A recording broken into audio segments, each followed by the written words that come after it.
5 corporation ಅಲ್ಲೂ ಕೂಡ ನೀವು ಎಲೆಕ್ಷನ್ ಟೈಮ್ ಲೈನ್ ಮಾಡಬೇಕು ಅಂತೇಳಿ ಒಂದು ತಿಂಗಳೊಳಗಡೆ ಇನ್ನೇನೇನು ಫೈನಲೈಸೇಷನ್ ಇದೆ ಎಲ್ಲ ಮಾಡಿ ಸಬ್ಮಿಟ್ ಮಾಡಿ ಅಂತ ಹೇಳಿದ್ದಾರೆ.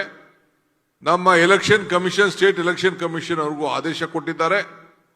ಅವರು ಕೂಡ ಜೂನು ಮೇ ಒಳಗಡೆ ಎಲೆಕ್ಷನ್ ಮಾಡಬೇಕು ಅಂತ ಡೆಡ್ ಲೈನ್ ಕೊಟ್ಟಿದ್ದಾರೆ. ನಾವು ಯಾವ ಕಾರಣಕ್ಕೂ ಬದಲಾವಣೆ ಮಾಡೋಕೆ ಹೋಗುದಿಲ್ಲ. ಜಿಲ್ಲಾ ಪಂಚಾಯತಿ, ತಾಲೂಕ್ ಪಂಚಾಯತಿ ಮತ್ತು ಗ್ರಾಮ ಪಂಚಾಯತಿ ಈ 3 ಕೂಡ ನಮ್ಮ ಸರ್ಕಾರ ಎಲೆಕ್ಷನ್ ಮಾಡಲಿಕ್ಕೆ ನಾವು ಬದ್ಧವಾಗಿದ್ದೇವೆ. ಇನ್ಯಾವ ಕಾರಣಕ್ಕೂ ಏನೇ ತೊಡಕುಗಳಿದ್ರೂ ಕೂಡ, ಕೆಲವು ತೊಡಕುಗಳಿದೆ ರಿಸರ್ವೇಶನ್ ವಿಚಾರದಲ್ಲಿ, ಕೋರ್ಟಿನ ಕೆಲವು ಆದೇಶಗಳಿದೆ. ಆದರೂ ಕೂಡ ನಾವು ಅದನ್ನೆಲ್ಲ ನಿವಾರಣೆ ಮಾಡಿ ಎಲೆಕ್ಷನ್ ಮಾಡಬೇಕು ಅಂತೇಳಿ ನಾವು ತೀರ್ಮಾನ ಮಾಡಿದ್ದೇವೆ. ಅದಕ್ಕೆ ನೀವೆಲ್ಲ ತಯಾರಾಗಬೇಕು.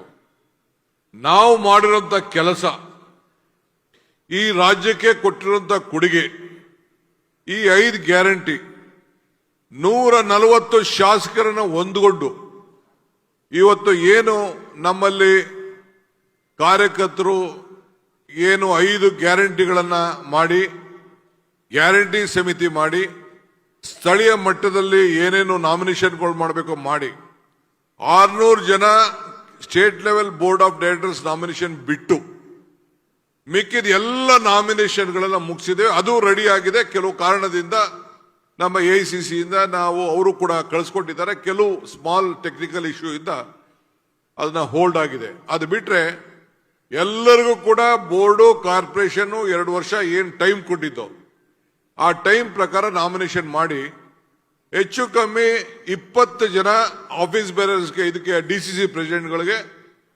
25 ಜನ ಆಫೀಸ್ ಬೇರರ್ಸ್ಗೆ ಮತ್ತು 47 ಜನ MLAಗಳಿಗೆ ಇವತ್ತು ನಾವು ಚೇರ್ಮನ್ಗಳಾಗಿ ನಾಮಿನೇಷನ್ ಅನ್ನ ಮಾಡಿ ಬಹುಶಃ ಅವರೆಲ್ಲ ಅಧಿಕಾರಗಳನ್ನ ಇವತ್ತೆಲ್ಲ ಉಪಯೋಗಿಸ್ಕೊಳ್ತಾ ಇದ್ದಾರೆ.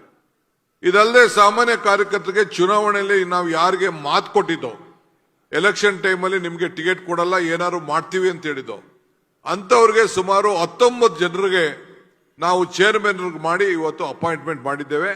ಆ ಪಟ್ಟಿ ಎಲ್ಲ ತಮಗೂ ಕೂಡ ಇವತ್ತು ಗೊತ್ತಿದೆ.